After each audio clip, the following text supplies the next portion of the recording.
थोड़ा सा कंफ्यूजन हो रहा है। इट्स ऑल्सो वेरी शॉकिंग कि यहाँ नौगाम पुलिस स्टेशन, सबसे पहले इसकी जो लोकेशन है, it's in a dense populated area. इतने डेंस पॉपुलेटेड एरिया में पुलिस ने 3000 किलो अमोनियम नाइट्रेट रखा। 4 दिन से वो यहाँ थाने में था। 4 दिन से आप उसका कुछ एक्सट्रैक्ट करके निकाल रहे थे सैंपल जो FSL में जाना था। तो ये एक बहुत बड़ी लापरवाही है पुलिस के पार्ट से। There should be an investigation कि ये वहाँ इतना मटेरियल इतने दिनों से क्यों था। अगर आपको सील भी करना था, मैं तहसीलदार साहब जो सोयबुक के हैं, मैंने उनकी फैमिली से बात की और उनने ये कहा कि जब हमारे तहसीलदार साहब को पता भी नहीं है अमोनियम नाइट्रेट कैसे सील करना है, उनको क्यों वहाँ लिया। तो there has been a huge lapse of judgement and head should roll, accountability needs to be followed. Police के ये कौन से लोग थे, कौन से ऑफिसर्स थे जिनने ये सीलिंग कराई over a period of 3 days। This was extremely dangerous, it was an accident waiting to happen. और उसके बाद भी आप देखिए जो यहाँ पकड़ धकड़ का माहौल स्टार्ट हो गया। जो फ्रूट वेंडर थे, ड्राई फ्रूट सेलर थे, बिलाल वानी, जिनने अपने आप को आग लगाई, उनका आज निधन हो गया, ही हैज़ डाइड। तो आप अगर सबको पनिश करेंगे, सबको आप देशद्रोही बनाएंगे कश्मीर में, तो उसका फिर क्या रिजल्ट होगा।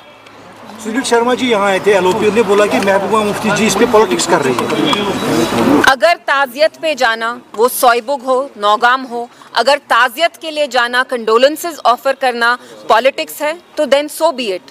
आप उनसे ये सवाल क्यों नहीं पूछते कि पुलिस जो MHA के अंडर आता है उनसे कोई सवाल क्यों नहीं कर रहा है। अगर हमारा सवाल करने का मतलब ये है कि हम पॉलिटिक्स कर रहे हैं, तो हम पॉलिटिशियंस होके क्या करें फिर। पॉलिटिशियंस की ये जिम्मेदारी होती है कि वो अकाउंटेबिलिटी सीख करें। So it's extremely irresponsible at a time of tragedy कि आप हमें इतनी हम पे तौहीन लगा रहे हैं that we are playing politics. Seeking accountability does not mean you are playing politics. Irtiza ji, बहुत सारे स्टूडेंट्स जो है अब वापस आने लगे हैं, जो हरियाणा बहुत सारी जगहों में है, तो आपको लगता है कलेक्टिव पनिशमेंट दी जा रही है? Of course it is. Justice can not come at the cost of punishing innocent people. Somehow, justice in Jammu and Kashmir has always meant that you invalidate a Kashmiri's sense of dignity, a Kashmiri's sense of self-respect, his right to live, his right to express his opinion. For one terrorist, for 2 people who try to blow up, जो ये red fort में explosion हुआ, you cannot punish all of us. हम इतने सारे लोग यहाँ अमन चाहते हैं, शांति चाहते हैं, डज नॉट मीन कि कोई वहाँ गया, उनने RDX का जो एक्सप्लोजन किया, does not mean that you paint all of us with the same brush. और मैं और एक चीज़ कहना चाहती हूँ कि 2019 से जो यहाँ इंडियन गवर्नमेंट क्लेम कर रही है कि हाँ नॉर्मल सी है, यहाँ पूरा एक नॉर्मल माहौल हो गया है, ये कौन सा नॉर्मल सी है। It is a matter of great concern कि इसमें डॉक्टर्स वर इन्वॉल्व। जैसे अब पुलिस अपना वर्जन कह रही है कि white collar doctors were involve in this whole network, जो इनको मॉड्यूल मिला। आप मुझे बताइए, एक डॉक्टर ऐसा कारनामा क्यों करेगा।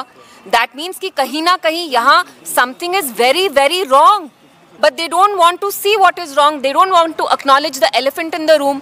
नॉर्मल सी है, नॉर्मल सी है, कौन सी नॉर्मल सी है। आपको 3000 अमोनियम नाइट्रेट मिला in the heart of Delhi.